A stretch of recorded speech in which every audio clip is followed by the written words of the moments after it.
വിശ്വാസ വെളിച്ചത്തിൻ്റെ പുതിയ എപ്പിസോഡിലേക്ക് ഗുഡ്നസ് ടി വിയുടെ എല്ലാ മാന്യപ്രേക്ഷകരെയും ഏറെ സന്തോഷത്തോടെ സ്വാഗതം ചെയ്യുന്നു. കത്തോലിക്ക വിശ്വാസ സത്യങ്ങളെ സാർവത്രിക മതബോധന ഗ്രന്ഥത്തിൻ്റെ അടിസ്ഥാനത്തിൽ ലളിതമായി വ്യാഖ്യാനിച്ച് പ്രേക്ഷകർക്കായി വിശദീകരിച്ചു കൊടുക്കുന്ന ഒരു പ്രോഗ്രാമാണിത്. കേരള കത്തോലിക്ക സഭയിലെ ആലുവ പൊന്തിഫിക്കൽ സെമിനാരിയിലെ ദൈവശാസ്ത്രജ്ഞനും അധ്യാപകനുമായ ഡോക്ടർ വിൻസെൻ്റ് കുണ്ടോള അച്ഛനാണ് നമുക്ക് വേണ്ടി ഇത് വിശദീകരിക്കുന്നത്. അച്ഛനെ ഈ പ്രോഗ്രാമിലേക്ക് ഹൃദ്യമായി സ്വാഗതം ചെയ്യുന്നു. Thank you. നമ്മൾ 10 കൽപ്പനകളിലൂടെ ചർച്ച തുടങ്ങിയിട്ട് കൊല്ലരുത് എന്ന കൽപ്പനയിലാണ് നിൽക്കുന്നത്. കഴിഞ്ഞ എപ്പിസോഡിൽ അതിൻ്റെ ഒരു വിശദീകരണം തന്നെ നിൽക്കുക ഗർഭഛിദ്രം നമ്മൾ വ്യാഖ്യാനിച്ചു കൊടുത്തു. അതിൻ്റെ തുടർച്ചയായിട്ട് ഇന്ന് നമ്മൾ ചർച്ചയ്ക്ക് എടുക്കുന്നത് ആത്മഹത്യയാണ്. സ്വയം കൊല്ലുന്ന ആ പ്രവണത. ആത്മഹത്യ ഇന്ത്യൻ നിയമം അനുസരിച്ച് കുറ്റകരമല്ല, ആത്മഹത്യ പ്രേരണയാണ്. ആത്മഹത്യക്ക് ശ്രമം, ആത്മഹത്യ പ്രേരണയും ആത്മഹത്യ ശ്രമമാണ് കുറ്റകരമാവുന്നത്. ഒരാൾ ആത്മഹത്യ ചെയ്താൽ പിന്നെ അത് ശിക്ഷിക്കാൻ പറ്റില്ലല്ലോ.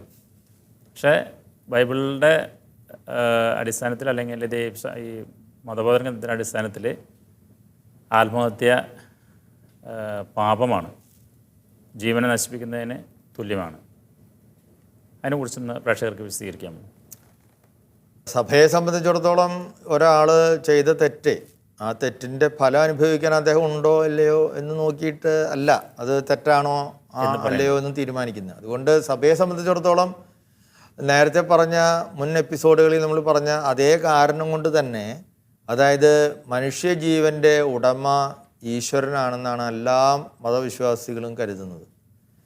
ശാസ്ത്രത്തിന് ഇതുവരെ എവല്യൂഷൻ പ്രക്രിയ, പരിണാമ സിദ്ധാന്തവും ബിഗ് ബാങ് തിയറിയും ഒക്കെ ഉണ്ടെങ്കിൽ തന്നെ ഈ ജീവ അണുവിനെക്കുറിച്ച്, അവസാനത്തെ അണുവിസ്ഫോടനത്തെക്കുറിച്ചൊക്കെ നമ്മൾ പഠിച്ചു അന്ന് പുതിയ ശാസ്ത്രം. എങ്കിലും ഈ അണുവിൻ്റെ ജീവൻ്റെ ഉത്ഭവം എവിടെ നിന്നാണെന്ന് പറയാൻ അത് ഇതുവരെ ആർക്കും സാധിച്ചിട്ടില്ല. അത് മൂലകാരണം അപ്പോൾ ശാസ്ത്രം പോലും ആ രംഗത്ത് ഇങ്ങനെ എവിടെ നിന്നോ ഒരു ഇത് തുടങ്ങി എന്നാ പറയണുള്ളൂ. അങ്ങനെ തുടങ്ങി എന്നാ പറയുള്ളൂ. അപ്പോൾ അത് അതിനാണ് മതങ്ങൾ ദൈവം എന്നുള്ള ആ കാര്യം പറയുന്നത്. അപ്പോൾ ദൈവം തന്നെയാണ് ജീവൻ്റെ ഉറവിടം.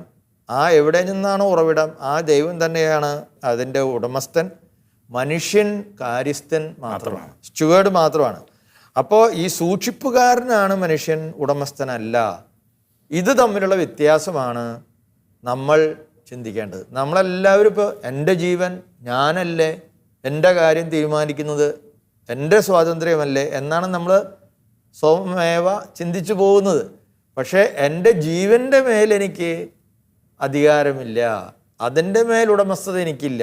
എനിക്ക് ലഭിച്ച ജീവൻ ദാനമായിട്ട് ഞാൻ ജീവിക്കുകയാണ്, അതിനെ സൂക്ഷിക്കുക എന്നുള്ളതാണ് എൻ്റെ കടമ. അപ്പോൾ ഈ സൂക്ഷിപ്പുകാരൻ്റെ ഉത്തരവാദിത്വവും ഉടമസ്ഥനാകുന്ന ആളുടെ ഉത്തരവാദിത്വവും രണ്ടാണ് എന്ന് നമ്മൾ കൃത്യമായിട്ട് നമ്മുടെ പ്രേക്ഷകരെ അറിഞ്ഞിരിക്കണം. അപ്പോൾ ഒരു കാരണവശാലും ഒരാൾ ആത്മഹത്യക്ക് അവൻ്റെ ജീവനെ അവസാനം വരുത്താനായിട്ട് അവൻ സ്വയം തീരുമാനിക്കാനായിട്ടുള്ള ഒരു അവകാശം അവന് ഇല്ല. കാരണം അവൻ്റേതല്ലാത്തൊരു ജീവനാണ് അത്. അവൻ്റേതല്ലാതെ അവനിലേക്ക് വന്ന ഒരു ജീവൻ, ആ ജീവൻ്റെ മേൽ അവന് പരമ അധികാരം ഇല്ല. അതുകൊണ്ട് തന്നെ ഈ മരിക്കാൻ പോകുന്ന ആളുകൾ ആ അവസ്ഥയിലാണോ ഇതൊക്കെ വിവേചിക്കാനുള്ള ഒരു ബോധമോ ബുദ്ധിയൊക്കെ ഉണ്ടോ എന്നുള്ള കാര്യം നമ്മൾ പിന്നീട് ചർച്ച ചെയ്യാം. പക്ഷേ നമ്മൾ ഇപ്പോൾ ബോധത്തോടു കൂടി ജീവിക്കുന്ന ആളുകൾ ഓർക്കേണ്ടത്, അവൻ വിചാരിക്കണം ഞാൻ എൻ്റെ തീരുമാനമല്ല എടുത്തത്, മതിയായി, എനിക്ക് മതിയായി. ഇപ്പം നമ്മൾ ഓരോ വീടുകളൊക്കെ നമ്മൾ അച്ഛന്മാർ സന്ദർശിക്കുമ്പോൾ അല്ലെങ്കിൽ നമ്മൾ തന്നെ ഓരോരുത്തരൊക്കെ ബന്ധപ്പെടുമ്പോൾ സാറ് കേട്ട് കാണും, ഓ അച്ഛൻ പ്രാർത്ഥിക്കേ അല്ലെങ്കിൽ ചേട്ടൻ പ്രാർത്ഥിക്കുക, എന്നെ അങ്ങോട്ട് എടുത്താൽ മതിയായിരുന്നു, എന്തിനാ എന്നെ ഇങ്ങനെ ഇട്ടിട്ടുള്ളത്.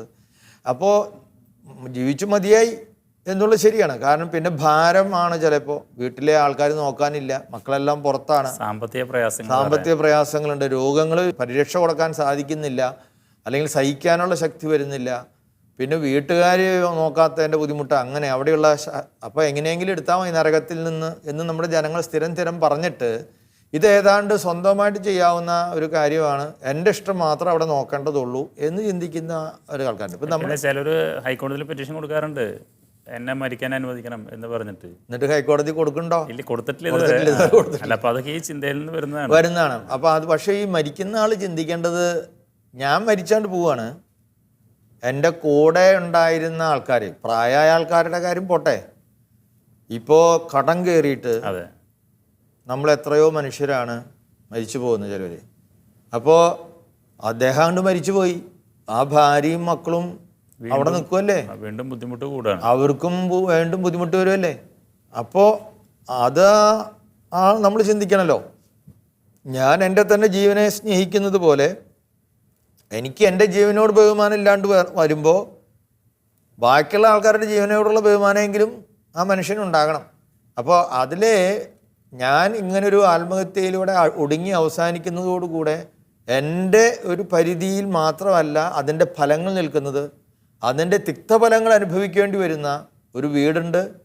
ഒരുപക്ഷെ അങ്ങനെ ഒരു മരണത്തിലൂടെ സംഭവിക്കുന്നത് കൊണ്ട് ഏത് ഏജിൽ വേണമെങ്കിലും ആവാം. ചിലപ്പോൾ ഒരു പെങ്കൊച്ചിൻ്റെ കല്യാണം നടക്കൂല, ഒരാങ്കൊച്ചിന് പെണ്ണ് കിട്ടിയെന്ന് വരില്ല, അല്ലെങ്കിൽ ബാക്കിയുള്ള ആൾക്കാർ അതിൻ്റെ പേരിൽ വീണ്ടും വേറെ ധർമ്മസങ്കടത്തിലേക്ക് പോകാം. അങ്ങനെ ഒരുപാട് പ്രശ്നങ്ങൾ അതിൻ്റെ പേരുണ്ട്. അപ്പോൾ ഞാൻ ആത്മഹത്യ ചെയ്യുമ്പോൾ അതിനെ എന്നിൽ തന്നെ ഒതുങ്ങുന്ന കാരണങ്ങൾ മാത്രമല്ല അതിനെക്കുറിച്ച് ചിന്തിക്കേണ്ടത്, ഇത് മറ്റുള്ളവരെയും ബാധിക്കുന്നുണ്ട്, സമൂഹത്തെ ബാധിക്കുന്നുണ്ട് എന്ന് കൂടി ഇവർ ചിന്തിക്കാനായിട്ട് ഇവർക്ക് ഉത്തരവാദിത്വമുണ്ട്.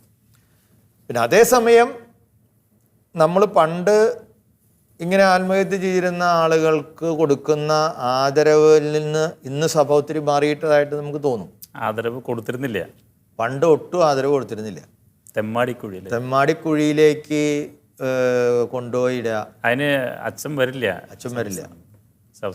അച്ഛൻ വരില്ല, വലിയ കുരിശെടുക്കാൻ പാടില്ല, പള്ളിയിൽ കയറ്റൂല, നേരെ വീട്ടിൽ നിന്ന് കൊണ്ടുവന്നിട്ട് അടക്കാനായിട്ടൊരു സെമിത്തേരിയിൽ തന്നെ ഒരു പ്രത്യേകമായ കോർണറിലാണ്. അപ്പോൾ നമ്മൾ ചെറുപ്പത്തിൽ അങ്ങനെയുള്ള സ്ഥലത്തേക്ക് ചെല്ലുമ്പോൾ തന്നെ സെമിത്തേരി കയറുമ്പോഴും നമ്മൾ ആ മൂലക്കിലേക്ക് പോവില്ല, അങ്ങോട്ട് പോരുന്നു. കാരണം അവിടുത്തെ ആത്മാവ് മോശം ഇങ്ങനെയൊക്കെയുള്ള. അപ്പോൾ പക്ഷെ ഇന്ന് സഭയുടെ ചിന്തയിലെ ആ കാര്യം വത്തിക്കാൻ കൗൺസിലിന് ശേഷം വളരെയധികം മാറ്റം വന്നു. ഈ മരിച്ച ആള് ആത്മഹത്യ ചെയ്തത് എന്തുകൊണ്ടാണ് എന്നുള്ള ചോദ്യത്തിലേക്ക് ഇന്ന് കൂടുതൽ ഊന്നൽ വരാൻ തുടങ്ങി. മരിച്ച ഒരാൾ അത് അങ്ങനെ ഒരു നേരായ ബോധപൂർവം ആത്മഹത്യ ചെയ്യാനുള്ള ഒരു തീരുമാനം എടുക്കാനുള്ള മാനസിക അവസ്ഥയിലായിരുന്നുവോ എന്നാണ് കൂടി ഇന്ന് സഭ പരിഗണിക്കുന്നുണ്ട്. എന്ന് വെച്ചതുകൊണ്ട് ആത്മഹത്യ ശരിയാകുന്ന ഒരു കാര്യമാവില്ല. പക്ഷെ ആത്മഹത്യ ചെയ്യാൻ ഇദ്ദേഹത്തെ പ്രേരിപ്പിച്ച ഘടകങ്ങൾ അല്ലെങ്കിൽ ആ ചെയ്യിക്കാൻ ഇദ്ദേഹത്തിന് വന്നെത്തിയ സാഹചര്യങ്ങൾ ഒരു പക്ഷേ ഇദ്ദേഹത്തിൻ്റെ ആ ആളുടെ തെറ്റുകാരനാകുന്നതിൽ കുറവ് വരുത്തുന്നു, മനഃശാസ്ത്രപരമായിട്ടുള്ള കാരണങ്ങൾ. അപ്പോൾ ലിറ്റിഗേറ്റിംഗ് ഫാക്ടേഴ്സ് എന്ന് തന്നെ പറയും, അതായത് ഇളവ് നൽകുന്ന ഫാക്ടേഴ്സ്. പക്ഷെ ഒരിക്കലും ആത്മഹത്യയല്ല തെറ്റല്ലാതെയാകുന്നത്, ആത്മഹത്യ ചെയ്ത ആൾക്ക് ലഭിക്കുന്ന ദൈവത്തിൻ്റെ മുമ്പിലുള്ള ശിക്ഷയിലാണ് ഇളവ് വരുന്നത് എന്ന് നമ്മുടെ പ്രേക്ഷകർ മനസ്സിലാക്കേണ്ടത് വളരെ അവസ്ഥയിൽ വരുന്ന അതാണ് ഉദ്ദേശിക്കുന്നത്. അതിൻ്റെ ഗ്രാവിറ്റി, അതിൻ്റെ ആ സീരിയസ്നെസ് മാറി എന്നാണ്. അല്ലാതെ അതിൻ്റെ അർത്ഥം ആത്മഹത്യ സഭ അനുവദിച്ചു എന്നായിട്ട് ചില ആളുകൾ തെറ്റിദ്ധരിക്കരുത്. അപ്പോൾ സഭ പണ്ട് ഈ അങ്ങനെയുള്ള ആളുകളുടെ ശവസംസ്കാരം ബഹുമാന ആദരവുകളോടുകൂടെ പണ്ട് നടത്താതിരുന്നതിൻ്റെ കാരണം ഇതുകൊണ്ട് തന്നെയായിരുന്നു. അതായത് ഇങ്ങനെ ഒരു ചെറിയൊരു ശിക്ഷ, ഒരു അപമാനം, മതകർമ്മങ്ങൾ കൃത്യമായിട്ട് നടക്കൂല, പിന്നെ നമ്മൾ തെമ്മാടിക്കുഴിയിൽ കൊണ്ടുപോയി ഇടും എന്നൊക്കെ ആലോചിച്ച് പണ്ടത്തെ മനുഷ്യൻ ഭയപ്പെട്ട് അങ്ങനെ ഈ തിന്മയിൽ നിന്ന് പിന്മാറുന്ന ഒരു കാലഘട്ടം ഉണ്ടായിരുന്നു. പക്ഷെ ഇന്ന് അങ്ങനെയൊന്നുമല്ല കാര്യങ്ങളൊക്കെ. സംസ്കാരം വളരെ മാറി, മനുഷ്യൻ്റെ ചിന്താരീതികളൊക്കെ മാറി. അപ്പം അങ്ങനെയുള്ള അവസരത്തിൽ മാനസികമായിട്ടുള്ള രോഗങ്ങൾ പെട്ടിട്ട് അങ്ങനെ ഒരു മരണത്തിലേക്ക്, ആത്മഹത്യയിലേക്ക് നടക്കുകയാണെങ്കിൽ അത് ആ ആളോടൊന്നും കൂടുതൽ കരുണ കാണിക്കുന്ന ഒരവസരത്തിലാണ്, രീതിയിലേക്കാണ് ഇന്ന് സഭ ആ കാര്യത്തെ കാണുന്നത്. കാരണം ഇന്നിപ്പോൾ വളരെ കുറേയൊക്കെ കൂടിക്കൂടി വരുന്ന ഒരു രോഗമാണ് ഡിപ്രഷൻ. ഞാൻ യൂറോപ്പിലൊക്കെ ആയിരുന്നപ്പോൾ കണ്ടിട്ടുണ്ട്, വളരെയധികം ഡിപ്രഷനിൽ പോകുന്ന ആൾക്കാർ കൂടുതലുള്ളൊരു സ്ഥലമാണ്.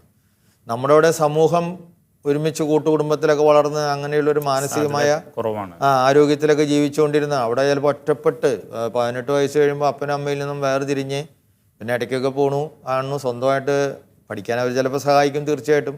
പക്ഷേ നമ്മൾ മാറി ജീവിക്കണം. ആ ജീവിതത്തിൽ ആ ജോലിയിൽ വരുന്ന ഭയങ്കര ടെൻഷൻസ്, പാർട്ട്ണറേഴ്സുമായിട്ടുണ്ടാകുന്ന ചില ലവ് കേസുകളൊക്കെ ഉണ്ടായി പൊളിഞ്ഞ് ആകെ ആകെ മനസ്സ് പതറിക്കഴിയുമ്പോൾ അത് താങ്ങാനുള്ള മാനസികാരോഗ്യമില്ലാതെ ജീവിതത്തിൽ തളർന്നു പോകുന്ന ഡിപ്രഷനിലേക്ക് പോകുന്ന ആൾ. അപ്പം അങ്ങനെയുള്ള ആളുകളൊക്കെ ചിലപ്പോൾ ഒരു പിൽസ് കഴിച്ചിട്ടോ അല്ലെങ്കിൽ അങ്ങനെ ഏതെങ്കിലും രീതിയിലൊക്കെ ആളുകൾ മരിക്കുമ്പോൾ ഇന്ന് വളരെ അനുഭാവപൂർവ്വമാണ് അതിനെ കാണുന്നത്. കാരണം അവർക്ക് ആ മനസ്സ് ഡിപ്രസ്ഡ് ആവുക എന്ന് പറഞ്ഞു കഴിഞ്ഞാൽ നമ്മുടെ ബ്രെയിനിൽ നേരായ ഉണ്ടാകേണ്ട കെമിക്കൽസ് ഒന്നും ഉണ്ടാകാതെ വരുമ്പോൾ അയാൾ അനുഭവിക്കുന്ന ഒരു വലിയ അസ്വസ്ഥതയാണ്, മാനസികമായ അസ്വസ്ഥതയാണ്. ആ നേരത്തെ അയാൾ സുബോധവാനല്ല. സ്വതന്ത്രമായ മനസ്സോടുകൂടി തീരുമാനം പറയാനെടുക്കാൻ പറ്റില്ല. അങ്ങനെയുള്ള ആത്മഹത്യകൾ നടക്കുന്ന ആളുകൾക്ക് ദൈവത്തിൻ്റെ മുമ്പാകെ ശിക്ഷ ദൈവത്തിന് മാത്രമേ അറിയുള്ളൂ. ഓരോ വ്യക്തിയുടെയും ആത്മഹത്യ ചെയ്തവരുടെ രക്ഷയെ കുറിച്ച് ഇപ്പം നമ്മൾ ഡിസ്കസ് ചെയ്തിട്ട് കാര്യമില്ല. എന്തായാലും ദൈവം അവരെ അനുഭാവപൂർവ്വം കരുണയോടെ കാണും എന്നാണ് സഭ പറയുന്നത്. അതുകൊണ്ട് തന്നെ സഭയും നമ്മൾ അവരുടെ അനുഭാവപൂർവ്വം കാണണം എന്നുള്ളത് കൊണ്ടാണ് ഇന്ന് അച്ഛന്മാർ പോയി സർവീസിന് പോകുന്നത്. നോർമലായിട്ടുള്ള സ്ഥലത്ത് തന്നെ അവരെ കുഴിച്ചിടുന്നു. അവർക്ക് വേണ്ടി ഒരുപക്ഷെ ഒരു പടി കൂടി കൂടുതൽ പ്രാർത്ഥിക്കുന്നു. അതുപോലും ചെയ്യുന്ന അച്ഛന്മാരെ എനിക്കറിയാം.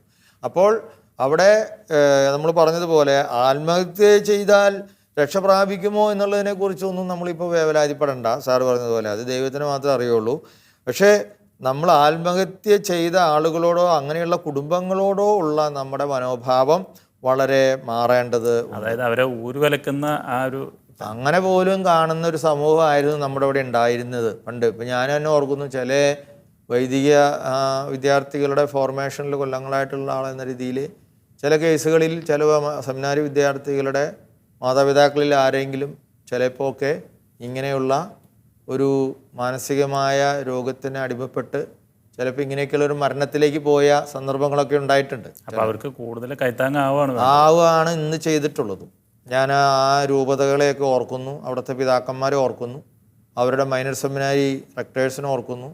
ആ അവസരങ്ങളിൽ അവരുടെ വീട്ടിൽ വന്ന് വളരെയധികം അവർക്ക് ശക്തി കൊടുത്ത ആളുകളെ ഓർക്കുന്നു. കാരണം എല്ലാവർക്കും അറിയാം അതൊരു മാനസികമായ സംഘർഷത്തിൽ നിന്ന് സംഭവിച്ച ഒരു കാര്യമാണ്. അതിൻ്റെ പേരിൽ ആ കുടുംബത്തെ ആരും ഒറ്റപ്പെടുത്താതിരിക്കാൻ വേണ്ടിയാണ് ഇങ്ങനെയുള്ള സന്ദർഭങ്ങളിൽ സഭ കൂടുതൽ കാരുണ്യത്തോടു കൂടെ, അത് വളരെ നല്ല കാര്യമാണെന്ന് എനിക്ക്. അതേസമയം ഈ ആത്മഹത്യയെക്കുറിച്ച് പറയുമ്പോൾ ഒരു കാര്യം കൂടി നമ്മൾ പറയണം.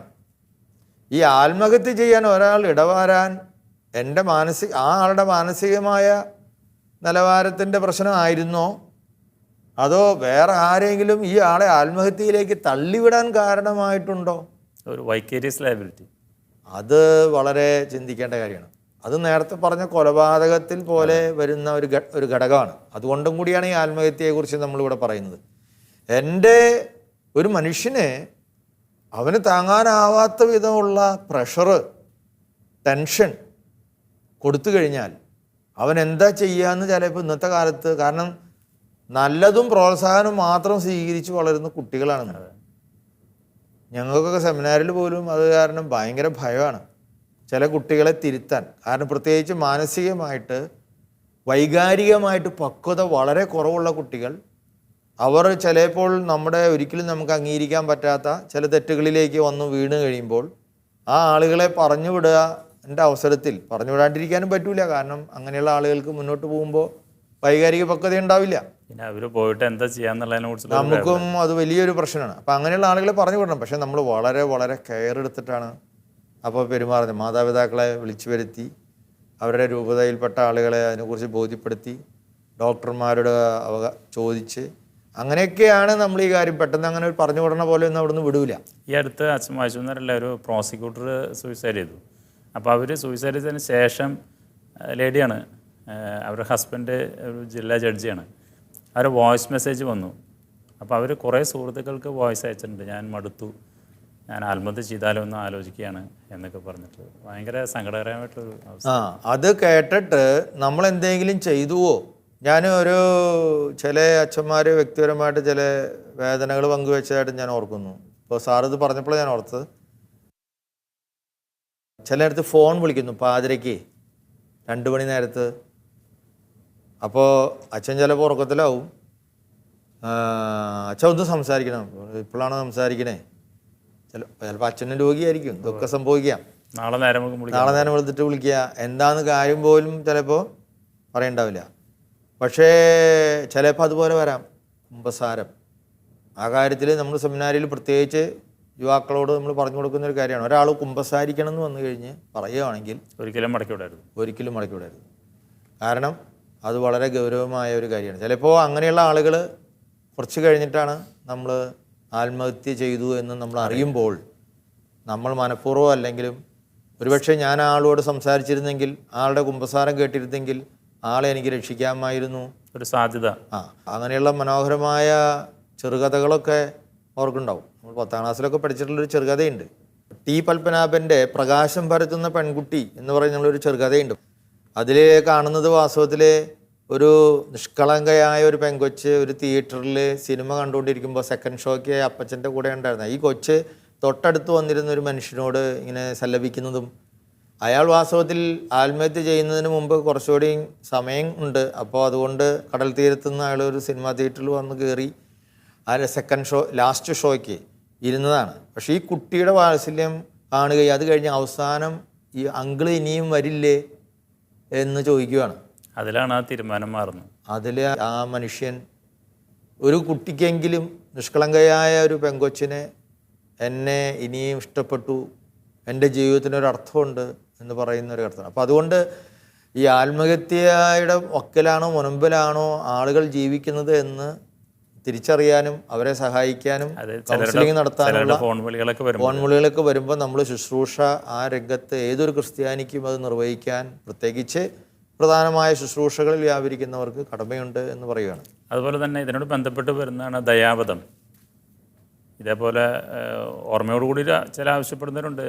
രോഗാവസ്ഥയിൽ അല്ലെങ്കിൽ പ്രായാധിക്യത്തിൽ എന്നെ ഒന്ന് കൊന്നു തരുമോ എന്ന് ചോദിക്കുന്നവർ.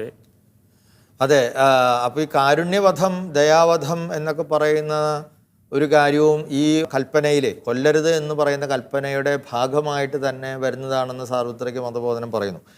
ദയാവധം ഇതുവരെ സഭ അംഗീകരിച്ചിട്ടില്ല.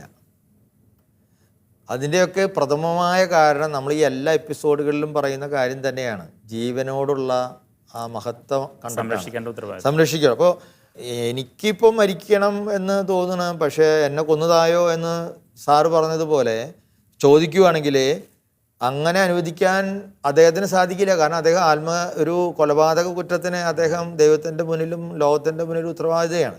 അപ്പോൾ ഈ മനുഷ്യൻ്റെ ടെൻഷനിൽ അങ്ങനെയൊക്കെ പറഞ്ഞേക്കാം. അപ്പോൾ ബലക്ഷയമുള്ള ആളുകളെ, ഇപ്പോൾ അങ്ങനെയുള്ള ആളുകളെ കൂടുതൽ പരിപാലിക്കുക എന്നുള്ളതാണ് ലോകത്തിൻ്റെ കടമ. അവരെ വീണ്ടും മരണത്തിലേക്ക് പെട്ടെന്ന് തള്ളിവിടുക എന്നുള്ളതല്ല എന്നതാണ് സഭയുടെ. അതുകൊണ്ട് തന്നെയാണ് കോവിഡിൻ്റെ കാലഘട്ടത്തിലൊക്കെ അങ്ങനെ ദയാവധം പോലെ ചില സന്ദർഭങ്ങൾ ഉണ്ടായിട്ടുണ്ടോ എന്നൊക്കെയുള്ള ആത്മപരിശോധനയിലേക്ക് ലോകത്തിലെ പല ദൈവശാസ്ത്രജ്ഞന്മാരും കൂടുതൽ പഠനങ്ങളിലൊക്കെ പോകുന്നു. അപ്പോൾ ഒരാളെ മരിക്കാൻ സഹായിക്കുന്നത് ആ അർത്ഥത്തിൽ മരിക്കാൻ പോകുന്ന ഒരാളെ നമ്മൾ ആശ്വസിപ്പിക്കണം, അദ്ദേഹത്തിന് വേണ്ട പരിചരണം കൊടുക്കണം. പക്ഷെ ഒരാൾ സ്വയം കൊല്ലപ്പെടാൻ, ആത്മഹത്യ ചെയ്യാൻ ഉള്ള രീതിയിൽ ദയാവധം ചോദിക്കുമ്പോൾ അത് അനുവദിക്കാനായിട്ട് സാധിക്കില്ല. പിന്നെ അപ്പോൾ ചില ആളുകൾക്ക് പറയും, അങ്ങനെയാണെങ്കിൽ രോഗം വരുന്ന ആളുകൾക്ക് വേദന സംഹാരികൾ കൊടുക്കാമോ? അത് ട്രീറ്റ്മെൻറ്റ് എത്ര വരെ കൊണ്ടുപോകാം? ഇങ്ങനെ രണ്ട് കാര്യങ്ങളിലും. പക്ഷേ സഭ പറയുന്നു ആ കാര്യത്തിൽ വേദന സംഹാരികൾ കൊടുക്കുന്നതിനെ സഭ ഒരിക്കലും എതിർക്കുന്നില്ല. കാരണം അത് നിലനിൽക്കുന്ന ജീവൻ്റെ പരിരക്ഷയുടെ ഒരു ഭാഗമായിട്ട് തന്നെയാണ് അത് വരുന്നത്. അതിൻ്റെ ഉദ്ദേശം അദ്ദേഹത്തെ കൊല്ലുകയല്ല, അദ്ദേഹത്തിൻ്റെ വേദന സഹിക്കാൻ അദ്ദേഹത്തെ സഹായിക്കൽ മാത്രമാണ്. അപ്പോൾ ചില പ്രത്യേകമായ രോഗങ്ങളിലൊക്കെ നമ്മൾ കേൾക്കുന്നു, ഈ ക്യാൻസറിൻ്റെ തന്നെ ചില ബ്ലഡ് ക്യാൻസറിലോ അല്ലെങ്കിൽ ബോൺ ക്യാൻസറൊക്കെ ഉള്ള ആളുകൾ ഞാൻ പലപ്പോഴും പറഞ്ഞു കേട്ടിട്ടുണ്ട്. അവസാന സമയങ്ങളൊക്കെ ആകുമ്പോൾ ശരീരത്തിൻ്റെ ഏതെങ്കിലും ഒരു ഭാഗത്തൊരു തുണിയുടെ ഒരു കഷ്ണം കൊണ്ടാൽ മതി, അതുപോലെ വേദനിക്കുന്ന, ഒരാളെയും കാണാൻ ആഗ്രഹിക്കാത്ത, അത്രയും അസ്വസ്ഥമായിട്ട് മരണത്തിനോട് മല്ലടിക്കുന്ന മനുഷ്യർ, ശരിക്കും മല്ലടിക്കുക എന്ന് പറഞ്ഞുള്ള ഭാഗം, മരിച്ചു കിട്ടാണ്ട് വേദന, പൂർണ്ണ ബോധം ഉണ്ടാവും ഇവർക്ക്. പെയിൻ കില്ലർ വരെ ആക്ട് ചെയ്യാത്ത ഒരു പെയിൻ കില്ലറും ഡോക്ടേഴ്സൊക്കെ പറയണ ഈ ഓപ്പറേഷൻ തിയേറ്ററിൽ പണ്ടൊക്കെ ബോധം കെടുത്താനായിട്ട് വെക്കണ അതിൻ്റെ ഒരു പേരുണ്ട്, അത് ഒക്കെ കൊടുത്തിട്ട് പോലും വെച്ചിട്ട് പോലും ഒന്നും വർക്ക് ചെയ്യാത്ത ഒരു ഘട്ടത്തിൽ വരെ എത്തുന്ന ആളുകളുണ്ട്. അപ്പം അങ്ങനെയുള്ള ആളുകളെ കൊന്നുകളയാൻ നമുക്ക് സാധിക്കില്ല എന്നുള്ളതാണ് ഇതിലുള്ള ഒരു കാര്യം. അതേസമയം ബ്രെയിൻ ഡെത്ത് ഇന്ന് മരണം തന്നെയായിട്ടാണ് സഭ കണക്കാക്കുന്നത്. ആ ഒരു വ്യത്യാസം നമ്മുടെ പ്രേക്ഷകർ മനസ്സിലാക്കണം. പലരും അപ്പോൾ അതുകൊണ്ട് വിചാരിക്കുന്നത് ബ്രെയിൻ ഡെത്ത് സംഭവിച്ചു കഴിഞ്ഞാൽ പിന്നെ ശുശ്രൂഷകൾ വേറെ വലിയ രോഗങ്ങൾ മാറാനായിട്ടുള്ള മരുന്നൊന്നും കുത്തിവെക്കണമെന്ന് ആരും പറയുന്നില്ല. പണ്ട് ഇപ്പം നമ്മൾ മനസ്സിലാവും, പണ്ട് ഹൃദയം നിന്നുപോയി എന്നാണ് പറഞ്ഞത്. ഇപ്പോൾ ബ്രെയിൻ ഡെത്ത് സംഭവിച്ചാൽ മനുഷ്യൻ മരിച്ചു എന്നാണ് നമ്മൾ കണക്കാക്കുന്നത്. അങ്ങനെയുള്ള ചില രോഗികളാണ് നമ്മൾ പലപ്പോഴും അവർ വെന്റിലേറ്ററിൽ ഇങ്ങനെ നമ്മൾ ചെന്ന് നോക്കുമ്പോൾ ശ്വാസം വലിക്കുന്നുണ്ട്. അപ്പോൾ പല ഡോക്ടർമാരും അങ്ങനെ പറയും ബ്രെയിൻ ഡെത്ത് സംഭവിച്ച് കഴിഞ്ഞിട്ടും അവർ ഈ വെന്റിലേറ്റർ മാറ്റില്ല. നിങ്ങൾക്ക് വല്ലവരും കാണണം എന്നുള്ളവരുണ്ടെങ്കിൽ വന്ന് കണ്ടോളാൻ പറയും. അല്ലെങ്കിൽ അകലങ്ങളിൽ നിന്ന് വന്ന ചില ആൾക്കാർ ചിലപ്പോൾ ഈ മരിക്കുന്നതിന് മുമ്പ് ഈ ആളെ കാണണം എന്ന് വിചാരിച്ചിട്ടാണ് അവർ ഓടി വരുന്നത്. അപ്പോൾ അവർക്കൊരു കാഴ്ച കാണുമ്പോൾ ഈ ആൾ ശ്വാസം വലിക്കുന്നതായിട്ട് തോന്നാൻ വേണ്ടി ഇവർ ഈ വെന്റിലേറ്ററിൽ സൂക്ഷിക്കും. പക്ഷെ വെന്റിലേറ്റർ എടുത്താൽ ആ നിമിഷം ഇയാൾ മരിച്ചു. കാരണം ഇദ്ദേഹത്തിൻ്റെ ബ്രെയിൻ ഡെത്ത് മുമ്പ് കഴിഞ്ഞിരുന്നു. അപ്പോൾ അങ്ങനെ ബ്രെയിൻ ഡെത്ത് കഴിഞ്ഞാൽ ഈ വെന്റിലേറ്റർ മാറ്റുന്നത് ഒരു പാപമായിട്ട് ഇന്ന് ആരും കാണാം. അതൊക്കെയാണ് ഇന്ന് അനുവദനീയമായ കാര്യങ്ങളായിട്ട് ഉള്ളൂ. അപ്പോൾ അതേസമയം വേറൊരു കാര്യം നേരത്തെ നീട്ടിക്കൊണ്ടുവന്നു. അതായത് ഇപ്പോൾ ഈ അടുത്ത് തന്നെ എനിക്ക് വളരെ അടുത്ത് പരിചയമുള്ള ഒരാൾ, ഞാനത് കൂടുതൽ വ്യക്തമാക്കി പറയുന്നില്ല, ആളോട് പറഞ്ഞു ക്യാൻസറാണ്, അത് പല സ്റ്റേജ് കഴിഞ്ഞു, അവസാനത്തെ സ്റ്റേജിലെത്തി. അപ്പോൾ ആളോട് പറഞ്ഞു ഇനി 40 ലക്ഷം അല്ലെങ്കിൽ 10 ലക്ഷം കൊടുത്തൊരു ഇഞ്ചക്ഷൻ തന്നാൽ ചിലപ്പോൾ ഒരു പരീക്ഷണം ഉറപ്പില്ല. അപ്പോൾ ആ മഹതിയായ വ്യക്തി പറഞ്ഞു അങ്ങനെ ചെയ്യേണ്ട കാര്യമില്ല, അത് ആ രോഗിക്ക് തീരുമാനിക്കാം. ചില അവസരത്തിൽ നമ്മൾ ഡോക്ടർമാർ പറയും, എൻ്റെ മൂത്ത ബ്രദർ തന്നെ ഈ തലയിൽ ട്യൂമറൊക്കെ ആയിട്ടൊക്കെ അങ്ങനെ വന്നു കഴിഞ്ഞിട്ട് പിന്നെ അവസാനം ഡോക്ടർ പറഞ്ഞു ഇനി കൊണ്ടുവരണ്ട, കാരണം ഒന്നും ചെയ്യാനില്ല, പാലിയേറ്റീവ് കെയർ മതി. അപ്പോൾ അങ്ങനെ പറയുമ്പോൾ നമ്മൾ വീണ്ടും വെറുതെ അവിടെ കൊണ്ടുപോയിട്ട് ഈ അയാളെ വേദനിപ്പിക്കണ്ട എന്നുള്ള ഇതാണ്. അപ്പോൾ നമ്മൾ മരിക്കാനായിട്ടൊന്നും ചെയ്യുന്നില്ല പ്രത്യേകിച്ച്, പക്ഷേ അദ്ദേഹത്തിന് വലിയൊരു ചിലവ് വരുന്ന ആ രോഗിക്ക് ഭയങ്കര ബുദ്ധിമുട്ടുണ്ടാക്കുന്ന കാര്യങ്ങൾ ഡോക്ടർമാർ പറയും. അത് സമാധാനമായിട്ട് വീട്ടിൽ പോയിട്ട് ആൾക്കാരെ കണ്ട് മരിച്ചോട്ടെ എന്ന് പറയുന്ന ഘട്ടങ്ങളുണ്ട്.